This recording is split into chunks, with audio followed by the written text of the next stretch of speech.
Chapter 2 The Vanishing Glass. Nearly 10 years had passed since the Dursleys had woken up to find their nephew on the front step, but Privet Drive had hardly changed at all. The sun rose on the same tidy front gardens and lit up the brass number 4 on the Dursleys' front door. It crept into their living room, which was almost exactly the same as it had been on the night when Mr. Dursley had seen that fateful news report about the owls.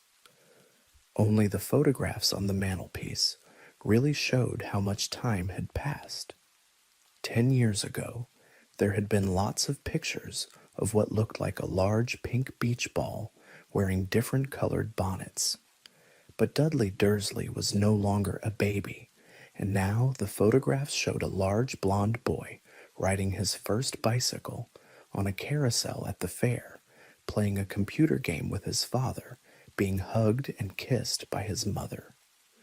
The room held no sign at all that another boy lived in the house too, yet Harry Potter was still there, asleep at the moment, but not for long. His Aunt Petunia was awake, and it was her shrill voice that made the first noise of the day. Up! Get up! Now! Harry woke with a start. His aunt rapped on the door again. Up! She screeched. Harry heard her walking toward the kitchen, and then the sound of the frying pan being put on the stove. He rolled onto his back and tried to remember the dream he had been having. It had been a good one. There had been a flying motorcycle in it. He had a funny feeling he'd had the same dream before. His aunt was back outside the door. "Are you up yet?" she demanded. "Nearly," said Harry. "Well, get a move on. I want you to look after the bacon, and don't you dare let it burn.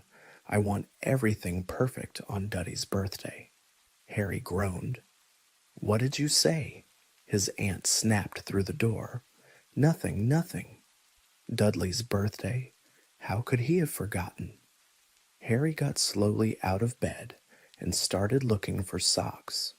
He found a pair under his bed, and after pulling a spider off one of them, put them on. Harry was used to spiders, because the cupboard under the stairs was full of them, and that was where he slept. When he was dressed, he went down the hall into the kitchen. The table was almost hidden beneath all Dudley's birthday presents. It looked as though Dudley had gotten the new computer he wanted, not to mention the second television and the racing bike. Exactly why Dudley wanted a racing bike was a mystery to Harry, as Dudley was very fat and hated exercise, unless of course it involved punching somebody. Dudley's favorite punching bag was Harry, but he couldn't often catch him. Harry didn't look it, but he was very fast. Perhaps it had something to do with living in a dark cupboard, but Harry had always been small and skinny for his age. He looked even smaller and skinnier than he really was, because all he had to wear were old clothes of Dudley's, and Dudley was about 4 times bigger than he was. Harry had a thin face, knobbly knees, black hair, and bright green eyes. He wore round glasses held together with a lot of Scotch tape because of all the times Dudley had punched him on the nose. The only thing Harry liked about his own appearance was a very thin scar on his forehead that was shaped like a bolt of lightning. He had had it as long as he could remember, and the first question he could ever remember asking his Aunt Petunia was how he had gotten it. "In the car crash when your parents died," she had said, "and don't ask questions. Don't ask questions." That was the first rule for a quiet life with the Dursleys. Uncle Vernon entered the kitchen as Harry was turning over the bacon. "Comb your hair," he barked by way of a morning greeting. About once a week, Uncle Vernon looked over the top of his newspaper and shouted that Harry needed a haircut. Harry must have had more haircuts than the rest of the boys in his class put together, but it made no difference. His hair simply grew that way, all over the place. Harry was frying eggs by the time Dudley arrived in the kitchen with his mother. Dudley looked a lot like Uncle Vernon. He had a large pink face, not much neck, small, watery blue eyes, and thick blonde hair that lay smoothly on his thick, fat head. Aunt Petunia often said that Dudley looked like a baby angel. Harry often said that Dudley looked like a pig in a wig. Harry put the plates of egg and bacon on the table, which was difficult as there wasn't much room. Dudley, meanwhile, was counting his presents. His face fell. 36, he said, looking up at his mother and father. That's 2 less than last year. Darling, you haven't counted Auntie Marge's present, see? It's here under this big one from Mommy and Daddy.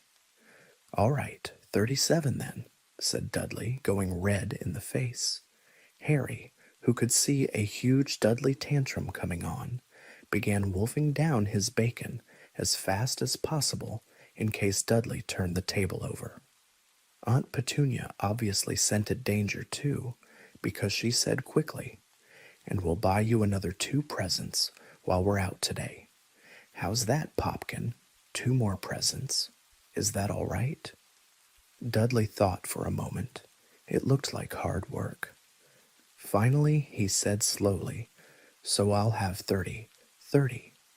39 sweetums," said Aunt Petunia. Oh, Dudley sat down heavily and grabbed the nearest parcel. "All right then," Uncle Vernon chuckled. "Little Tyke wants his money's worth, just like his father." "Attaboy, Dudley." He ruffled Dudley's hair. At that moment, the telephone rang, and Aunt Petunia went to answer it, while Harry and Uncle Vernon watched Dudley unwrap the racing bike, a video camera, a remote control airplane, 16 new computer games, and a VCR. He was ripping the paper off a gold wristwatch when Aunt Petunia came back from the telephone, looking both angry and worried. "Bad news, Vernon," she said. "Mrs. Figg's broken her leg. She can't take him." She jerked her head in Harry's direction. Dudley's mouth fell open in horror, but Harry's heart gave a leap.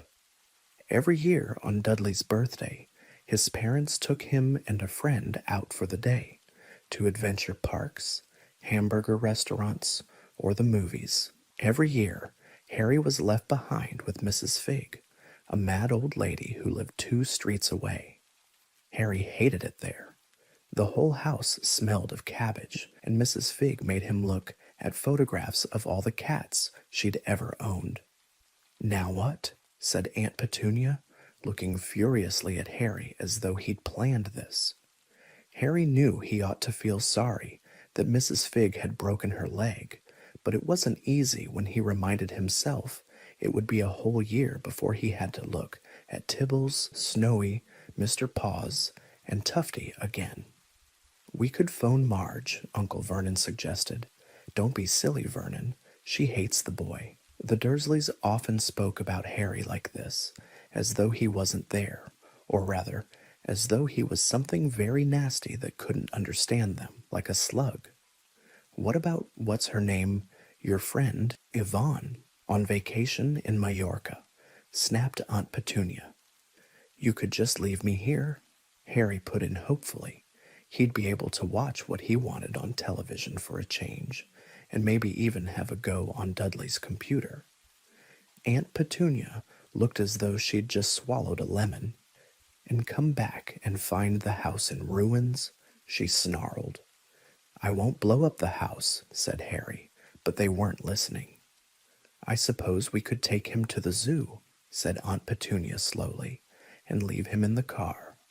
That car's new. He's not sitting in it alone." Dudley began to cry loudly. In fact, he wasn't really crying. It had been years since he'd really cried, but he knew that if he screwed up his face and wailed, his mother would give him anything he wanted. "Dinky Duddydums, don't cry. Mummy won't let him spoil your special day," she cried, flinging her arms around him. "I don't want him to come," Dudley yelled between huge, pretend sobs. "He always spoils everything. He shot Harry a nasty grin through the gap in his mother's arms. Just then, the doorbell rang. "Oh, good Lord, they're here," said Aunt Petunia frantically, and a moment later, Dudley's best friend, Piers Polkiss, walked in with his mother. Piers was a scrawny boy with a face like a rat. He was usually the one who held people's arms behind their backs while Dudley hit them. Dudley stopped pretending to cry at once. Half an hour later, Harry, who couldn't believe his luck, was sitting in the back of the Dursleys' car with Piers and Dudley, on the way to the zoo for the first time in his life.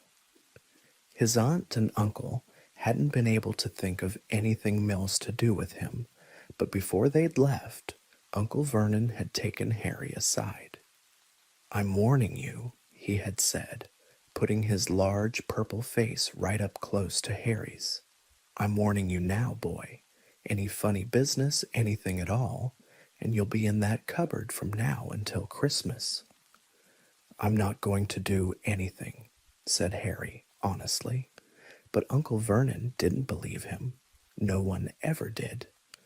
The problem was, strange things often happened around Harry, and it was just no good telling the Dursleys he didn't make them happen. Once, Aunt Petunia, tired of Harry coming back from the barber's, looking as though he hadn't been at all, had taken a pair of kitchen scissors and cut his hair so short he was almost bald except for his bangs, which she left to hide that horrible scar. Dudley had laughed himself silly at Harry, who spent a sleepless night imagining school the next day, where he was already laughed at for his baggy clothes and taped glasses. Next morning, however, he had gotten up to find his hair exactly as it had been before Aunt Petunia had sheared it off. He had been given a week in his cupboard for this, even though he had tried to explain that he couldn't explain how it had grown back so quickly. Another time, Aunt Petunia had been trying to force him into a revolting old sweater of Dudley's, brown with orange puffballs. The harder she tried to pull it over his head, the smaller it seemed to become, until finally it might have fitted a hand puppet, but certainly wouldn't fit Harry.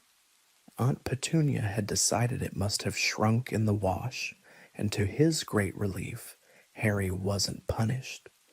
On the other hand, he'd gotten into terrible trouble for being found on the roof of the school kitchens.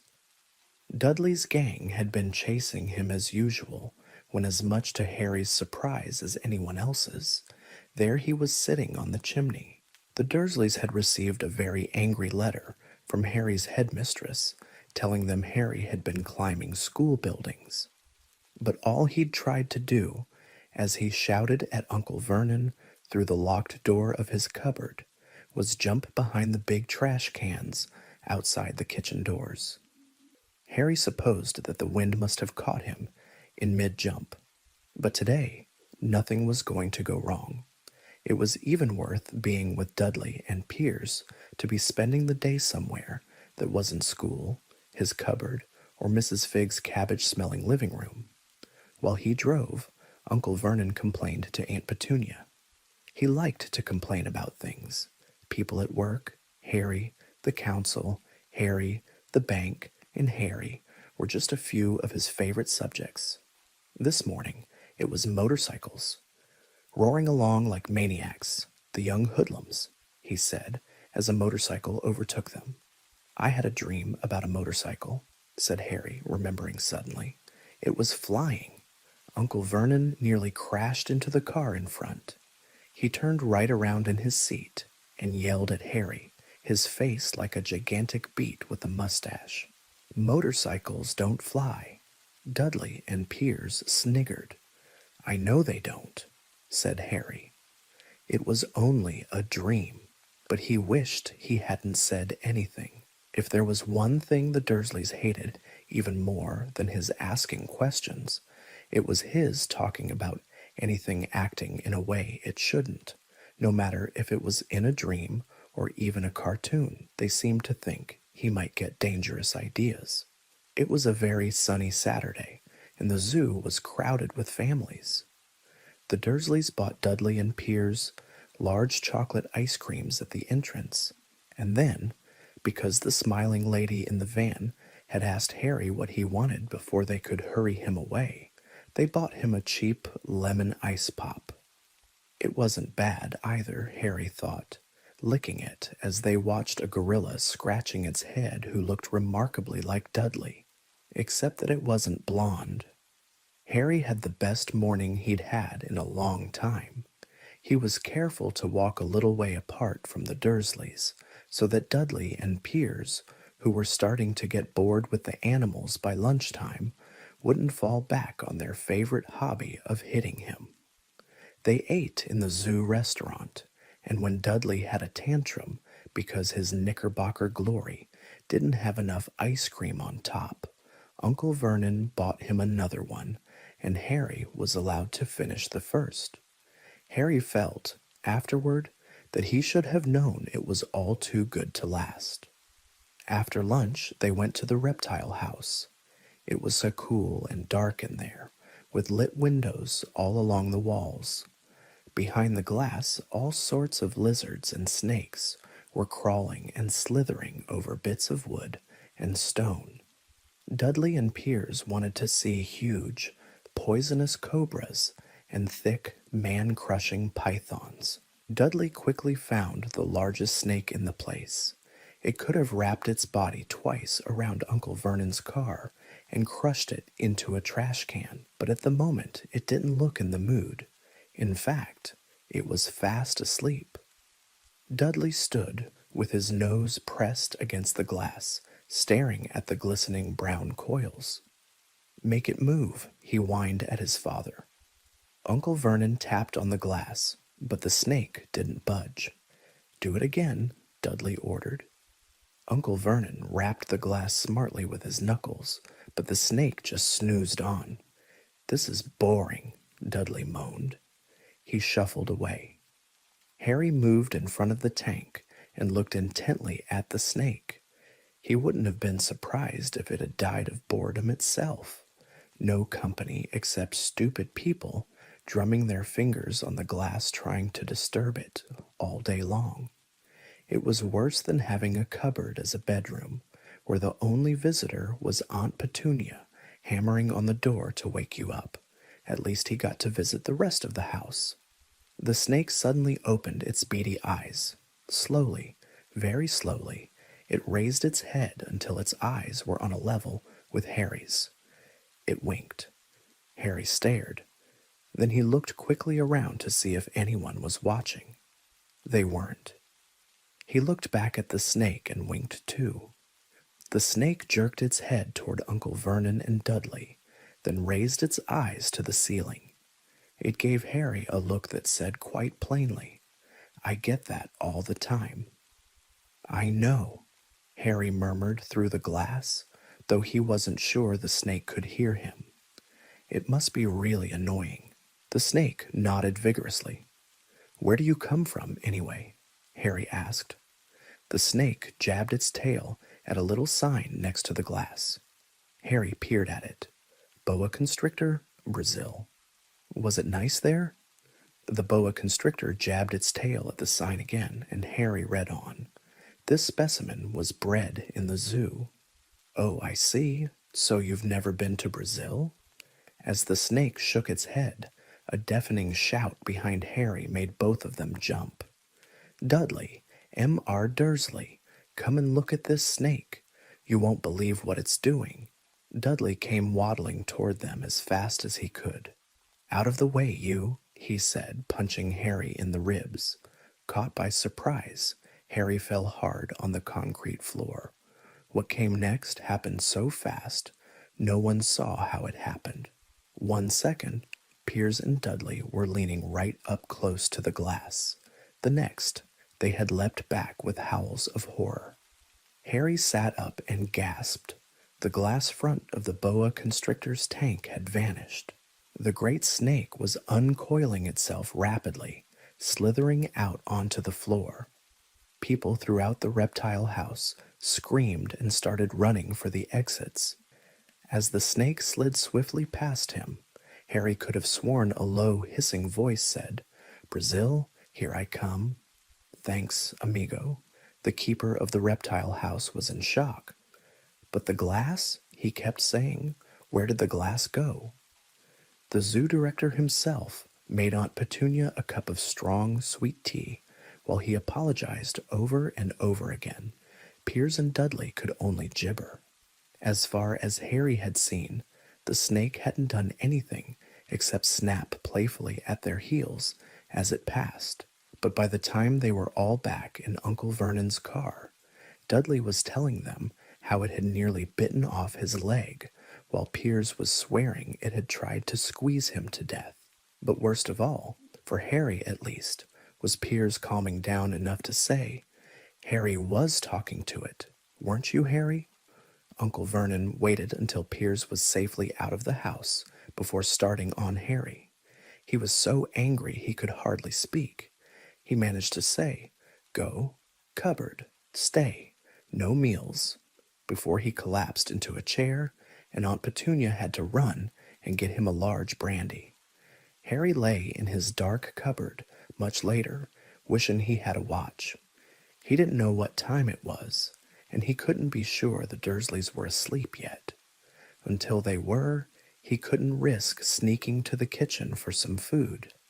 He'd lived with the Dursleys almost 10 years, 10 miserable years, as long as he could remember, ever since he'd been a baby and his parents had died in that car crash. He couldn't remember being in the car when his parents had died. Sometimes, when he strained his memory during long hours in his cupboard, he came up with a strange vision, a blinding flash of green light and a burning pain on his forehead. This, he supposed, was the crash, though he couldn't imagine where all the green light came from. He couldn't remember his parents at all. His aunt and uncle never spoke about them, and of course he was forbidden to ask questions. There were no photographs of them in the house. When he had been younger, Harry had dreamed and dreamed of some unknown relation coming to take him away, but it had never happened.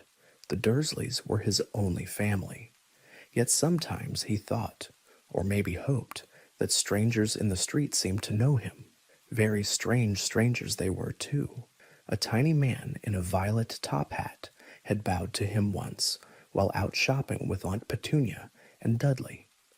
After asking Harry furiously if he knew the man, Aunt Petunia had rushed them out of the shop without buying anything.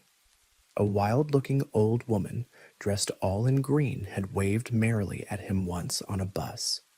A bald man in a very long purple coat had actually shaken his hand in the street the other day, and then walked away without a word. The weirdest thing about all these people was the way they seemed to vanish the second Harry tried to get a closer look. At school, Harry had no one.